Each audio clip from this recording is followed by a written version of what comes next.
Okay, nandito tayo sa pinagganapan kung saan namatay ang isang batang bilang pinatay sa harap ng komputera na tinatawag natin. Anong may patay? Anong? May patay. Ano? Pare, kulang daliri. Ito lang, Nakakuha yan. Patay. Ito. Dito, kitang-kita nyo ang kung paano pinatay, oh. At, nako, sobra na. Pare, Sobrang... kulang yung daliri, pare. Kulang ang daliri. Tangina, ayan, kitang-kita nyo. Hold up yan, pare. Hold up, yung kinamatay niya. hold up ba dito?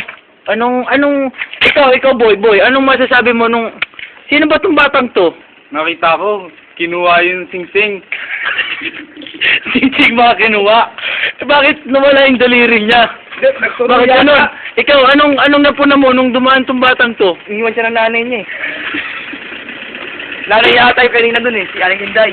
Oh man, bakit naman ganun? Bakit iniwanan siya? Tinan mo ngayon siya yung namatay, oh.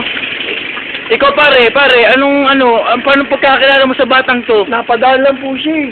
Pero alam ko magnanakaw to eh. Talamak na magnanakaw to sa lugar namin. Buti na lang namatay to. Inutusan lang bumili ng suka kanina yan eh. Eh putang ina, kaya naman pala tinarantado tong batang to eh. Hindi Patingin yata ka, sinulo yung sukli.